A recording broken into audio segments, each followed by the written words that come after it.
Welcome to the podcast series, Small Business Survival Conversations. Through our weekly conversations, we hope to provide you with strategies and insights, knowledge and expertise to enlighten you as you work to build and grow your business. Here are your hosts, Anna Steinfest and Dr. Michael Troyer. Welcome, everyone. So good to have you back with us. I'm Michael Troyer for Small Business Conversations, and here is my colleague, Anna Steinfest. Hi, Anna. Hello, everyone.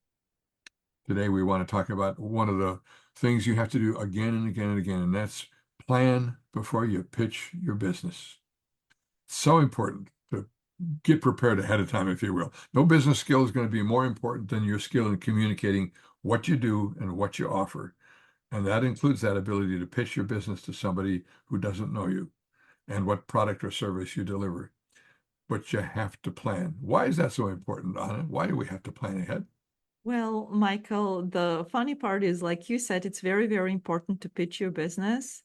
But because it is so important, a lot of business owners are struggling with that.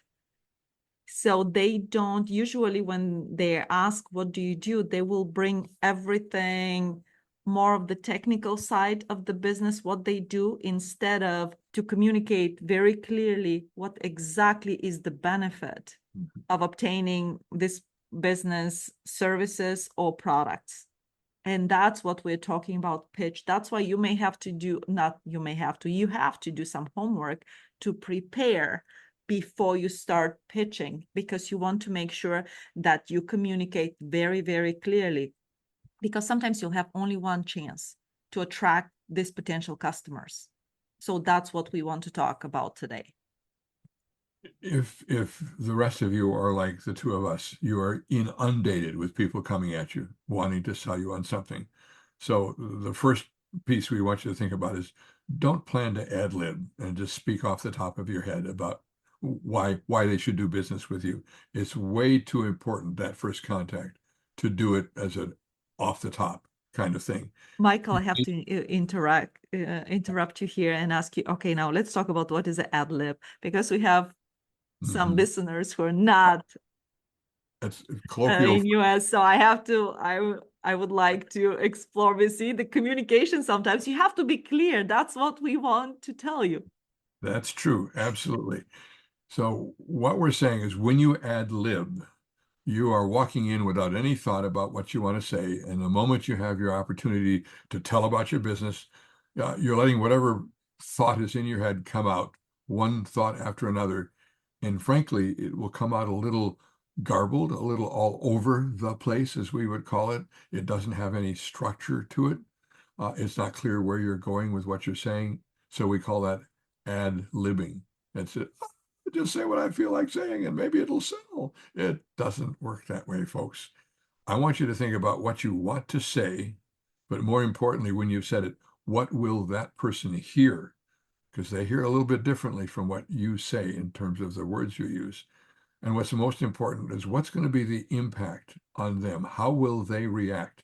You've got, 30 seconds, a minute to make that initial opening statement, to hold them, and maybe get them to ask you a question in response. That's not much time. No. So you better plan ahead. You can't, quote, ad lib, unquote, off the top of your head. Yes, that's good. Yeah, thank you for the explanation, Michael. That makes a lot of sense, because what you have to do is you have to make sure that you prepare yourself a lot. And I think we all hear sales pitches. The question is, what's going to make your opening comment stand out from everything else being thrown at this person who's talking to you? I'm tired of hearing sales pitches. A lot of the sales pitches right now, sometimes we tune out. Like Michael said, just think about yourself. You're constantly bombarded with the sales pitches. What is happening is like you tune everyone out. But sometimes someone grabs your attention and you are willing to listen more. So what is the first phrase? In fact, Michael was talking about 30 seconds to a minute. I will shorten that, because right now, with everything moving so fast, 30 seconds is the most we can hold our attention if you don't grab our attention by that time, you're doomed. So maybe your potential customer, potential person you're talking and pitching your company, they will be polite and just nodding their head, but they already switched off in their head. That's it. They don't listen to you anymore. So how do you do that? And going right along with that, I think then is well, again, we're saying you got to plan this out ahead of time, is don't pack your presentation with all kinds of things. Do they really need to know right now that you've been in business for 40 years and you've got all of this experience? No, they want to know what you're offering and how it's going to solve their problem. How do you get them then to ask you a question? It's in that opening 30 seconds of presenting what you can do to help them that gets them to ask you a question. If you haven't done it right, that question never comes. And in the meantime, now you start filling in with other stuff. Things there's a phrase out there I hate, I'm going to exceed customer expectations. Everybody says, I'm going to exceed customer expectations. Don't say that. It doesn't set you apart. It puts you part of that big mass of people nobody wants to listen to anymore. So Yes. come up with something that's going to make you stand out. And it has to be clear, and it has to be brief, and it has to catch their attention. Yes, without droning, like Yeah. Michael was saying, because if you give them too much information, guess what? Oh, they're just kind of panicking. Okay, now what is this product or what is this service all about? We're lost. Just if you can explain this with one sentence and you start with that and grab their attention, even if it's provoking, even if you ask them question, trying to identify what do they really need and then continue off of their answer, you can do that. Again, you have to sit down and prepare it. And guess what? Maybe you have several pitches and maybe you go and maybe you start testing it and see which pitch is like sticking with some of your customers. It's important because sometimes you think you're on the right track, but guess what? It doesn't stick. So you have to change. I want you to think about inspiring them to want more from you without drowning them with all that you can say. We get excited about our business and then we say too much because we're so excited. So inspire them to want more from you by not telling them all, just telling them enough to get them to want to hear more. Finally, the And last one. And finally, don't forget to ask for their business because guess what? You already maybe primed them, but a lot of businesses don't ask for the close right away. And you lost them because if they walk away from you, there's something else on their agenda and they forgot about. So why don't you ask them right away? And you know that they expect that. They know the good folks out there know that that's coming ultimately here, that you would really like to work with them. And it's okay to say that I'd like to work with you. And then you need to give them kind of what we call an action step, what they should do next. So, for example, you could tell them that if you want to talk some more with me, let's go have a cup of coffee here at a side table, or do you want me to stay a little longer if you have questions, that kind of thing. Anything that leads into an ongoing relationship. You can ask them what do they need to make a decision. That's That's a correct.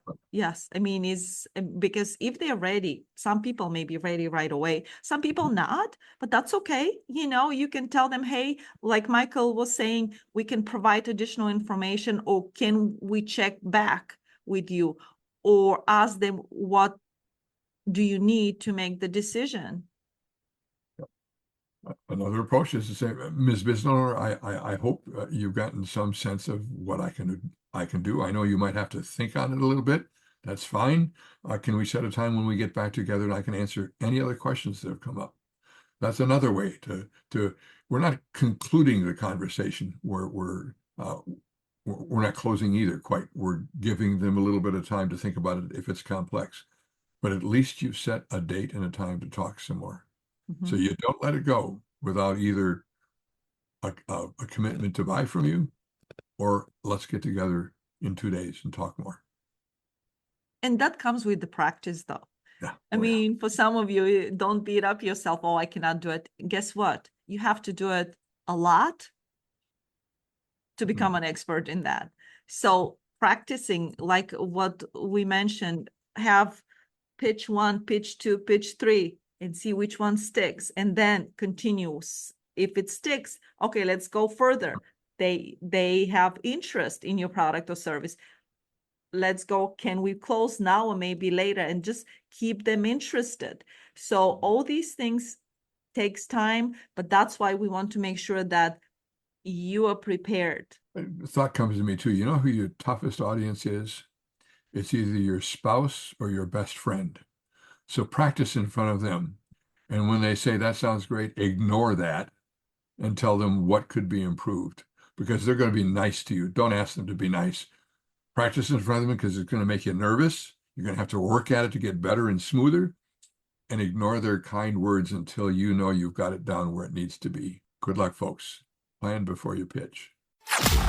You've been listening to the Small Business Survival Conversation podcast. Make sure to like, rate, and review the show. And don't forget to join us next week for another episode. In the meantime, hook up with us on our Facebook group at Small Business Survival Tools and Tips. Till next time, thank you for listening.